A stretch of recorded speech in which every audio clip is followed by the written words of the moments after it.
आपको दिखता होगा कि मैं खुश रहती हूँ, लेकिन नहीं, ये खुशी दिखाने के लिए है और जो मेरे अंदर टेंशन रहती है वो तो मैं ही जानती हूँ। Radhe Radhe my YouTube family, कैसे हो आप सभी लोग। मैं उम्मीद करती हूँ आप सभी लोग अच्छे होंगे, स्वस्थ होंगे, मस्त होंगे। तो मैं भी ठीक हूँ आप सबकी दुआ से। ज़्यादा नहीं बोलूँगी अपने नैतिक के पापा के बारे में, नहीं तो मुझे रोना आ जाएगा बस।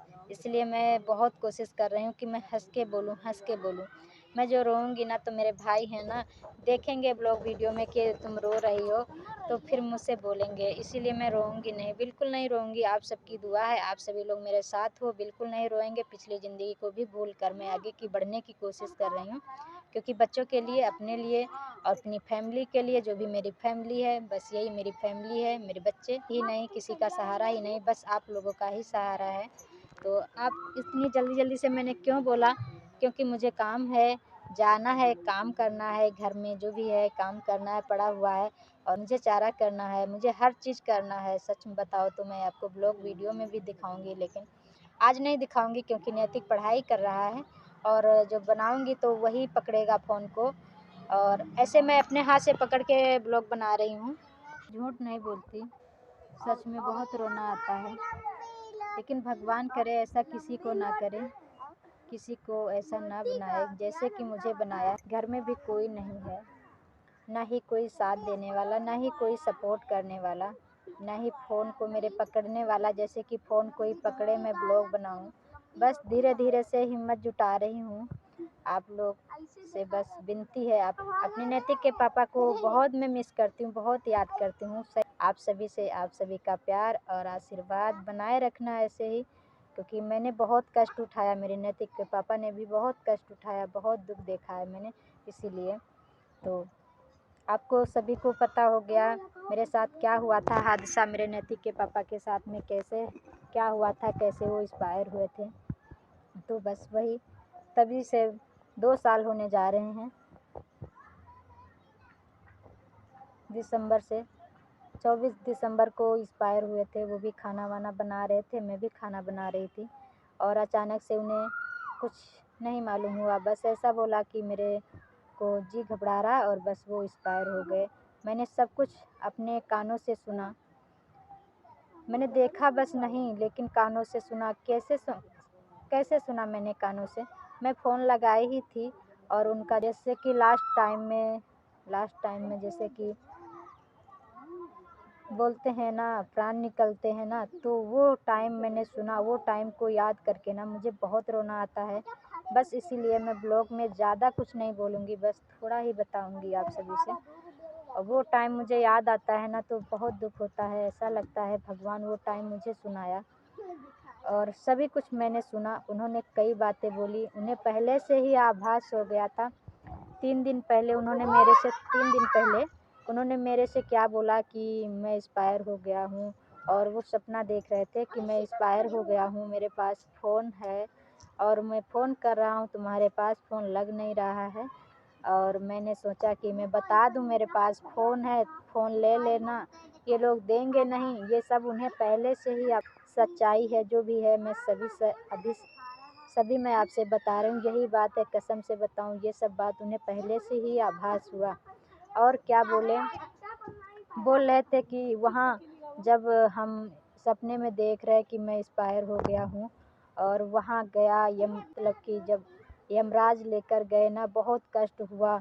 उसमें थोड़ी सी जगह थी जाने को और बहुत कष्ट हो रहा था। ये सब उन्होंने पहले ही 3 दिन पहले वाली रात को सपना देखा और उसके बाद में मुझे बताए।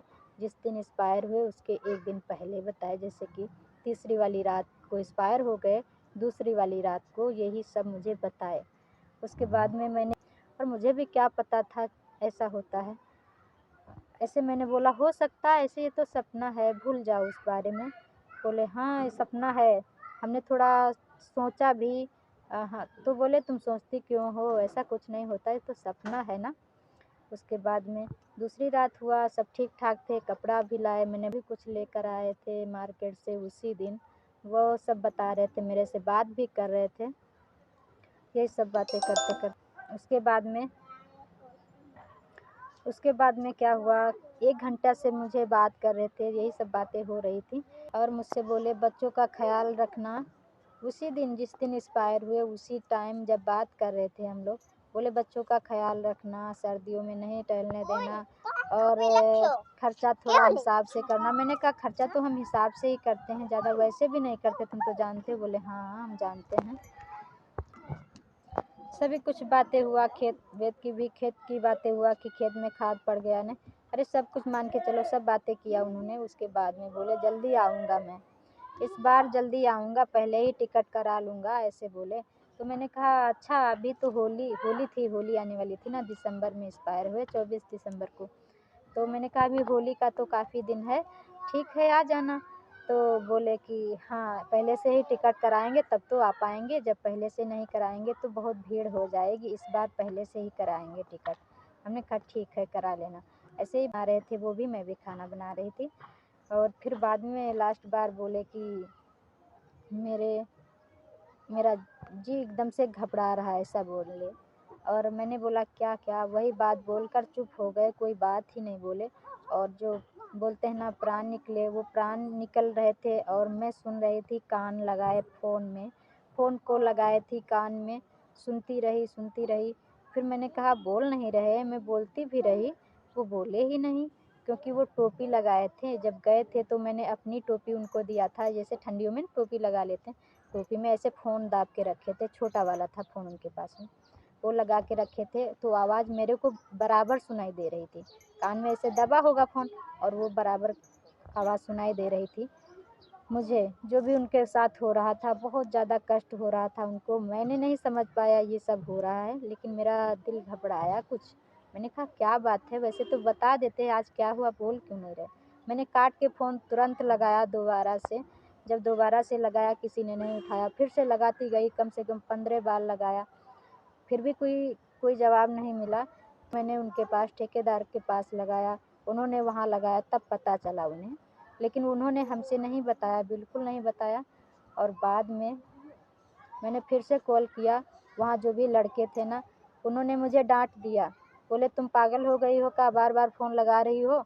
और उन्हें थोड़ा चक्कर आ गया है, अभी बात करेंगे, थोड़ा बीमार हो गए।